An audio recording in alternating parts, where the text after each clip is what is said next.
Hello,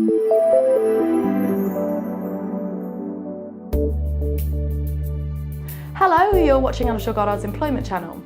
From today, the 1st of October, agency workers have new rights to equal treatment with the hire as permanent staff.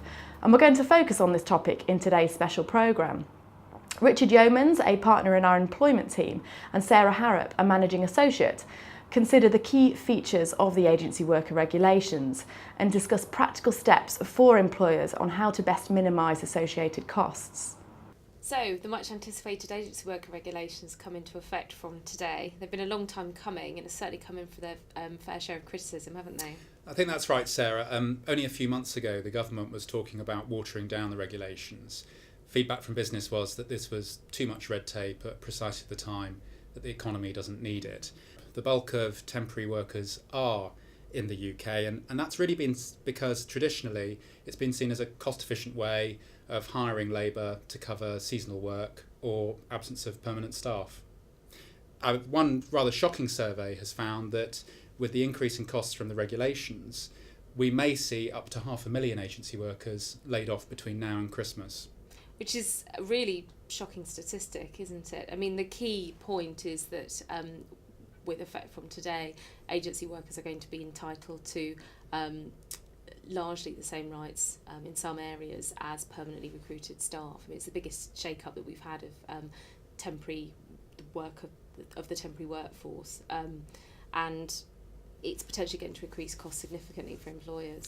And I think there's various things to watch out for, but the regulations are far broader than you might think. So they're not restricted to what I'd call your classic agency worker, the temp that's provided to a hirer by an employment business.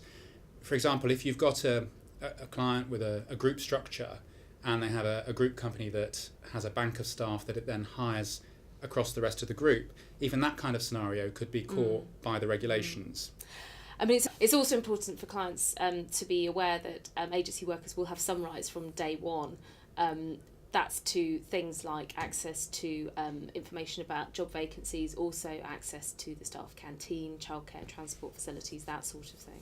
And of course, it doesn't stop there. There are what we call the 12-week rights. Once an agency worker's got 12 weeks service, they're then entitled to the same pay and basic working conditions as a directly hired employee, and that could cover anything from basic pay, overtime, shift allowances, holidays, individual performance bonuses. Now, some canny businesses might think they can get around that by stopping and starting assignments, so no one ever gets to that 12-week benchmark. But that's unlikely to work.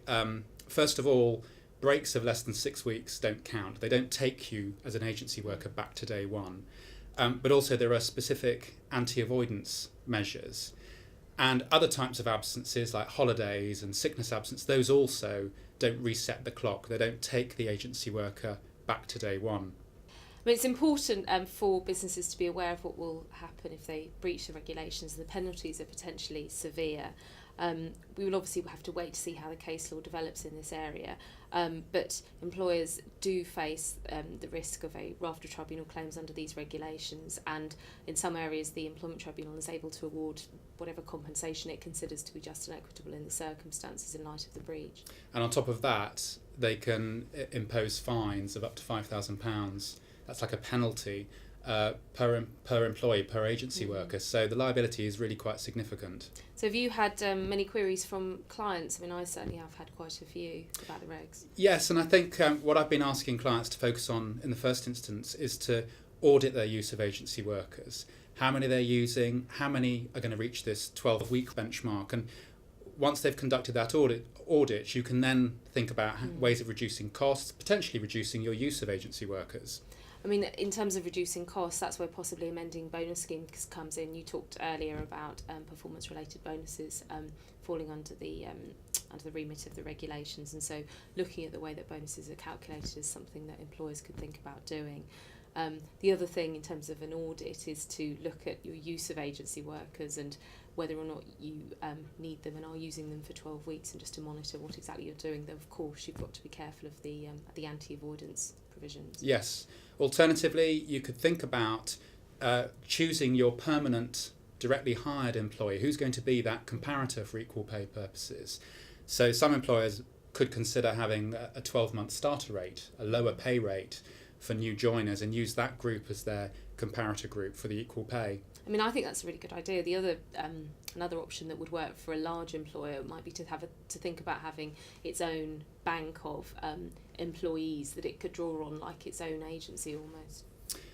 There's also what they call the Swedish derogation, which is a bit more of a technical area, but essentially what that says is that you take agency workers outside the regulations if they have an arrangement with the agency where the agency guarantees at least half pay during downtime. Now, clearly that's not always going to be economic, but if it is, and it's practical, then it would take them outside the scope of the regulations.